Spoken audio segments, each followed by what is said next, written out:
주말 뉴욕 증시 마감은 다 아시다시피 전강 후 약이었고요. 여기에는 전날 급등한 데 따른 피로감, 그리고 연준 임원들이 금리 인상을 쉽게 포기하지 않겠다는 으름장, 이런 것들이 하방의 재료로 작용했습니다.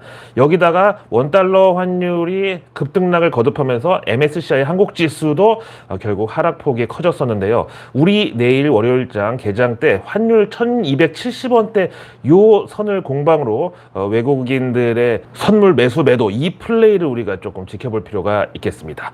그럼에도 월가에서는 올 연말 S&P 500 지수 목표치가 4,500포인트였는데 이게 그냥 바로 겨울까지 가기도 전에 여름 썸머랠리에서 너무 쉽게 달성돼 버리니까 다시 S&P 목표를 4,600으로 상향하는 추세고요. 뉴욕 여는 이코노미스트 출신 에드워드 야르데니는 연말 S&P가 4,800까지도 갈 수 있다고 내다봤습니다. 요걸 우리 코스피에 대입하면은 2,810포인트 정도가 나옵니다. 이렇게 코스피가 2,800 넘으면 삼성전자 무조건 8만전자까지는 달성 가능하다고 보고요. 아마도 8만전자와 9만전자 사이 정도 위치할 것 같습니다. 거기다가 주말에 실적을 공개한 월가 대형주들 전부가 실적 호조를 기록했는데 JP모간이 EPS, 우리말로 주당 순이익 예상치 3달러 83센트를 제친 4달러 75센트, 그리고 블랙락도 8달러 45센트 예상치를 여유있게 뛰어넘은 9달러 28센트, 다음 웰스파고 실적, 여기는 사실 조금 우려가 있었던 게 지난 중소형은행들 사태, 요거에 여파가 있지 않았냐 했는데 실제 결과를 보니까 예상치 1달러 16센트를 넘어선 1달러 25센트 주당 순이익이 나왔고요. 다음 저의 친정 시티그룹 역시 예상치를 겨우 딱 1센트 넘기는 비록 턱걸이였지만 주당 순이익 1달러 33센트의 실적 호조를 나타냈습니다. 그 다음 뉴욕 증시 주말 이슈 중에서 저는 요거를 주목하고 싶은데요. 일라이 릴리라는 미국의 그 다국적 제약사 아시죠? 현재 가장 많이 쓰이는 당뇨약이랑 항암제, 그리고 그 비아그라하고 양대산맥으로 알려진 시알리스, 이것도 일라이 릴리에서 만듭니다. 여기가 무려 1876년 설립해가지고 말라리아랑 매독 치료제를 개발 성공했던 그런 전통적인 전설의 회사입니다. 그때 우리 조선은 그 드라마 미스터 선샤인 배경이었던 민비 때였는데 뭐 그때 일본 놈들이 호시탐탐 그 우리나라 쳐들어오려고 노리던 시기였기 때문에 뭐 제대로 된 서양의 근대화를 받아들일 수가 없었죠. 그렇다고 뭐 조선 자체적인 과학 발전 수준이라도 높았냐? 역병이 돌 때 뭐 아침에 참기름을 콧구멍에 바르면 된다든가, 아니면 뭐 또 임산부한테는 가재즙이 좋다 그래서 그걸 먹으니까 그 민물 가재 그 기생충이 어떻게 되겠어요? 온몸에 퍼지면 어떻게 됐겠어요? 그리고 또 콜레라가 처음 발병했을 때 그 콜레라를 쥐가 옮긴다고 해서 쥐병이라고 이름을 붙였었는데 그때 사람들이 그 쥐병을 막는답시고 고양이 그림을 대문에 붙여놨었대요. 이때 이제 일라이 릴리라는 미국 제약사는 실험실에서 그 랩코트 입고 현미경으로 바이러스에 잘 듣는 항생제 같은 거를 이제 연구하고 만들어냈다는 거죠. 아니 뭐 또 이렇게 얘기하면은 이 새끼 또 사대주의자라고 욕하실 분들이 계셔가지고, 근데 지금 4차 산업혁명 시대잖아요. 근데 이때도 지금 대한민국에는 정말 어처구니 없는 샤머니즘이 여전히 너무 많습니다. 아니 심지어 저 어릴 때만 해도 아침 출근길에 이른 아침에는 택시가 여자 승객은 안 태웠대. 재수 없다고. 거기다 또 이제 아침에 여자 승객이 안경까지 쓰고 있으면 진짜 하루 종일 이거 돈 못 벌고 뭐 심지어 사고 난다고 해서 택시가 안 섰대. 그래서 박완규, 김태원 그 부활 형님들이 새벽까지 녹음실에서 론리나잇 그 녹음하고 택시를 타려고 그러는데 택시가 안 세워졌다잖아. 이 무슨 도대체. 하여튼 일라이 릴리 얘기하다가 론리나잇까지 갔는데, 이 일라이 릴리가 비만 치료제 개발을 위해서 버사니스라는 비상장 바이오 기업을 인수한다고 주말에 발표가 나온 거예요. 인수가는 무려 19억 달러, 우리 돈으로 2조 5천억 원입니다. 뭐 이 비만 치료제 시장은 국내에서도 진짜 매년 신기록을 달성하는 그런 엄청난 시장 성장세를 자랑하고 있는데요. 뭐 먹는 거부터 맞는 거, 바르는 거, 뭐 하여간 다 있어요. 모간 스탠리 바이오 섹터 애널리스트가 전망한 2030년 비만 치료제 시장 규모가 거의 70조 원에 달합니다. 지금도 아직 걸음마 단계라는 소리죠. 이 와중에 일라이 릴리도 이렇게 돈 때려놓고 비만 치료제 개발에 박차를 가하고 있다는데, 여기서 지금 이제 기술 가지고 있는 게 원래 근감소증 치료제로 개발을 하다 보니까 지방이 없어지는 걸 발견한 그런 성분이라는데요.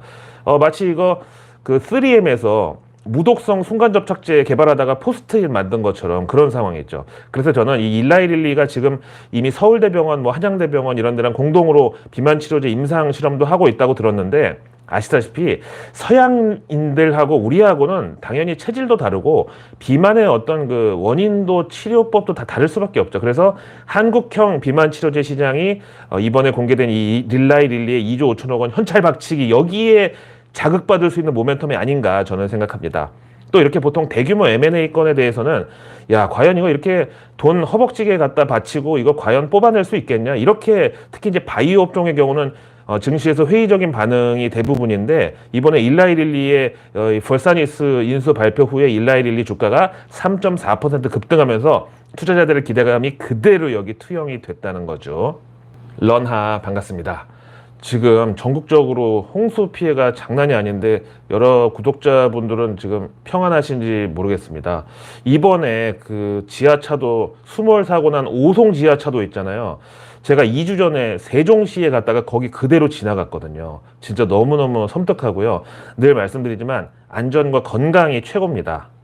그래서 이번 홍수 장마 수혜주는 좀 그런데, 어쨌든 이게 또 금융시장이 또 야박한 것이기 때문에 그거 관련해서는 이따가 후반부에 좀 말씀을 드리겠습니다. 항상 이런 재난 상황에서도 돈을 버는 그런 섹터는 또 따로 있죠. 자, 오늘도 평화로운 K증시. 지난주 내일 뉴스에서 전해드렸던 필에너지라는 2차 전지 장비 제조사가 있었는데요. 그동안 수요 예측 공모 청약 순조롭게 통과하고 바로 금요일에 코스닥에 상장을 했습니다. 요즘 코스닥에서 2차 전지 테마가 안 묻어 있으면은 명함도 못 내민다는데, 이 와중에 2차 전지 장비주가 상장을 하니까 뭐 그냥 야, 이거는 스치기만 해도 대박이다, 이런 또 상장도 전부터 과열의 조짐이 좀 있었는데요. 사실 영업이익 50억 나는 2차 전지, 그것도 장비주가 시총 1조, 이거는 좀 말이 안 되죠.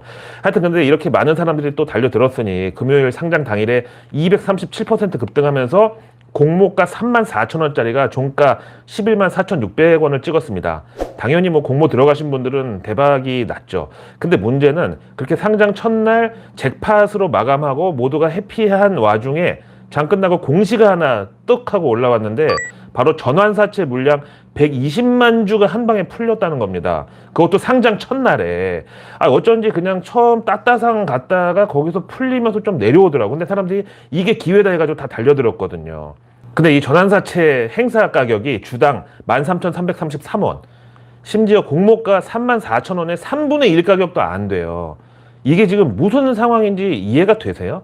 저는 진짜 살다 이 CB 전환사채를 상장 첫날에 그냥 주식으로 전환해서 물량 때려버리는 이런 경우를 처음 봤어요. 쉽게 말해서 동네에 어떤 떡집이 들어오는데, 뭐 여기 들어오기 전부터 막 인테리어 공사할 때부터 여기 뭐 주인이 조선호텔 출신이고 뭐 떡 만드는 기계에 특허도 갖고 있고 뭐 뻑적지근하게 막 그 광고를 하고 막 유명세를 막 탔어. 시작하기도 전부터.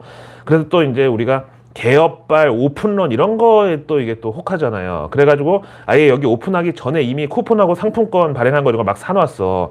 그럼 줄 안 서도 된다 그래가지고. 근데 막상 개업하는 날 갔더니 진짜로 난리 버거지에다가 막 대박이 난 거예요. 그래서 사전에 쿠폰하고 상품권 갖고 있던 사람들은 줄 안 서고 떡을 막 다 샀다고. 근데 갑자기 오후 되니까 당근마켓에 이 떡이 3분의 1, 5분의 1 가격으로 막 올라오는 거야. 그래서 아니 이게 어떻게 된 영문인가 봤더니 그 떡집 주인이 자기가 친한 사람들한테는 떡을 그냥 막 나눠줬대. 그래서 야, 아니 이게 뭔 도대체 빌어먹을 상도덕이냐고 따졌어. 그랬더니 주인이 하는 말이, 아니 오늘 개업해서 개업떡 나눠준 건데 떡집은 개업떡 나눠주지 말라는 법 있냐고. 그게 도대체 뭐가 잘못이냐. 그건 어디까지나 주인 자기 맘이래. 근데 더 골 때리는 거는 이렇게 120만 주 전환사채, 그러니까 원래 이제 기업에 돈 빌려주면서 채권으로 받은 거를 주식으로 전환할 권리.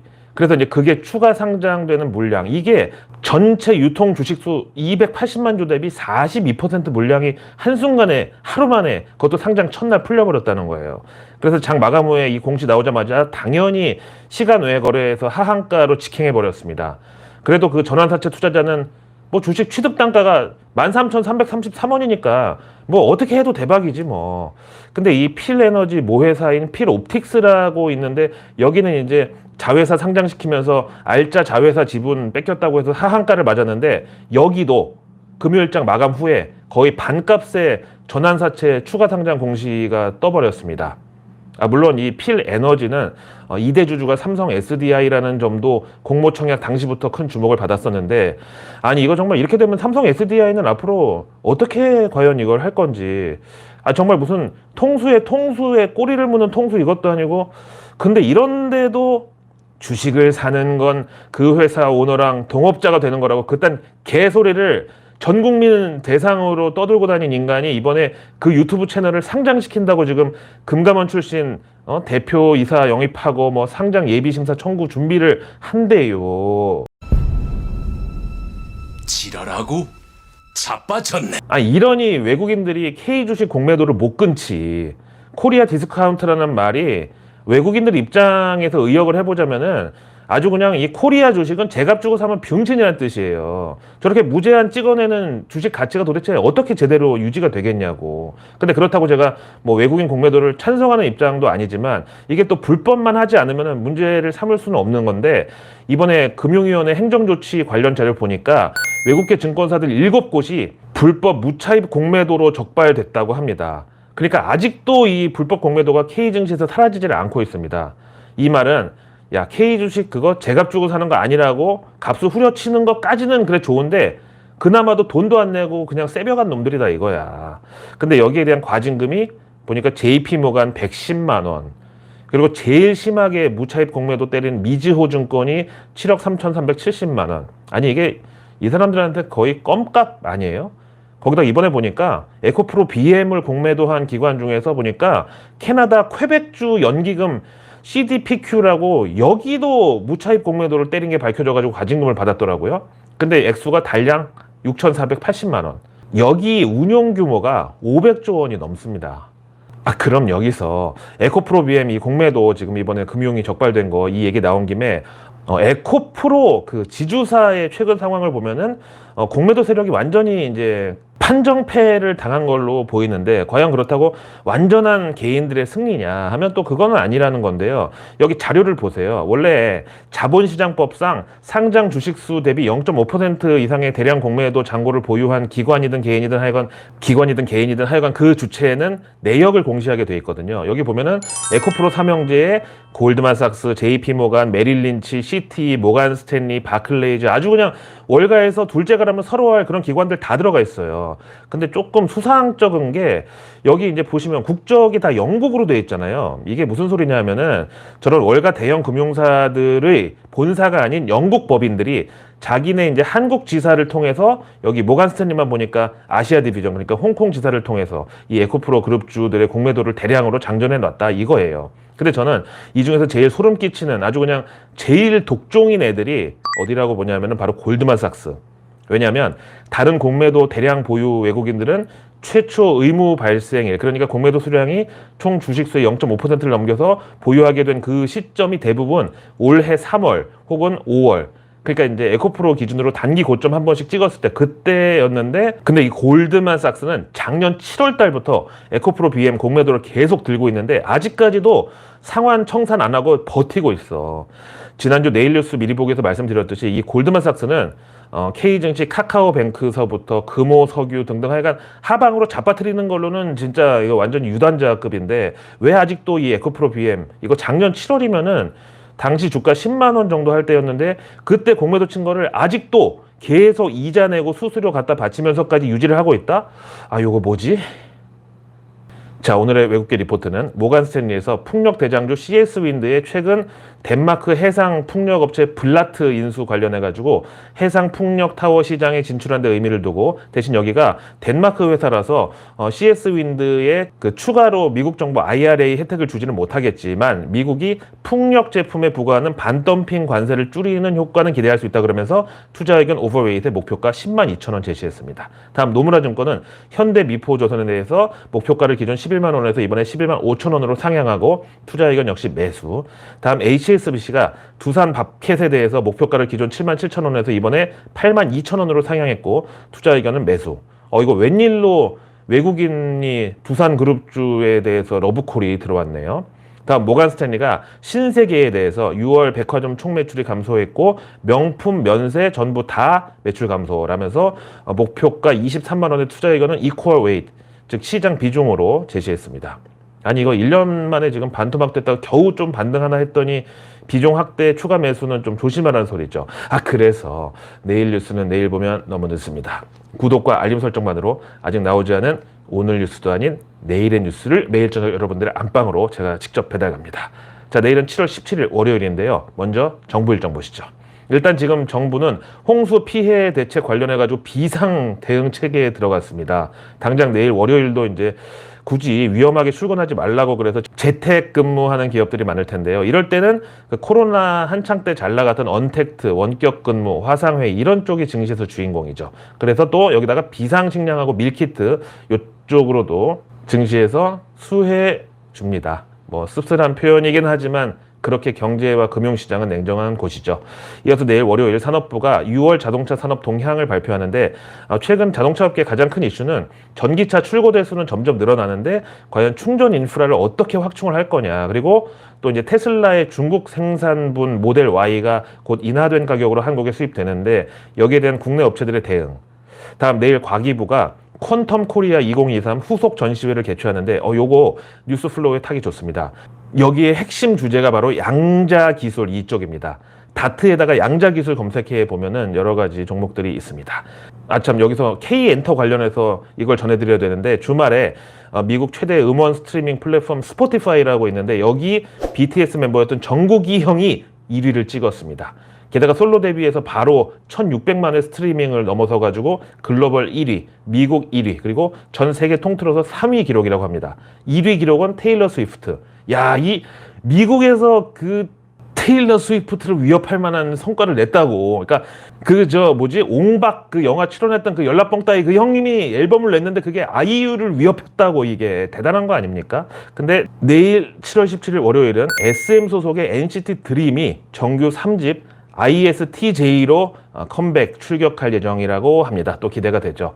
근데 ISTJ가 뭐냐면은 그 MBTI 그 중에 하나인데요. 진짜 요즘 MZ 세대들은 일단 만나면 통성명보다 먼저 MBTI부터 물어본다는데 저는 참고로 사상 체질에서 멈춰 있습니다. 참고로 동양 사람 중에 드물다는 태양인이고요, 제가. 또 며칠 전에 저 대학교 때 친구들, 남자애들, 여자애들 한 10명 만나가지고 다 같이 이제 놀았는데, 거기서 저랑 옛날에 약간 썸 타다가 제가 배신 때렸던 여하구가 저보고, 너 MBTI 뭐냐고. 그래서 제가, 나 그런 거 안 해봤다고 했더니, 너는 그냥 AIDS 하라고. 아니, 이어서 내일 월요일 밤 미국에서는 7월 엠파이어 스테이트 지수가 공개되는데요. 이제 다음 주 수요일 FOMC를 앞두고 있는 상황에서 현재 우리가 살고 있는 7월 지표라는 점에서 의미 있게 지켜볼 필요가 있겠습니다. 자, 그럼 더 자세한 이번 주 일주일치 뉴스 미리 보기는 내일 월요일 저녁 8시에 라이브로 준비하겠습니다. 부디 비 피해 없이 건강하게 평안하게 보내시길 바라고요. 라이브에서 안부 인사 서로 나눠보기로 하시죠. 고맙습니다.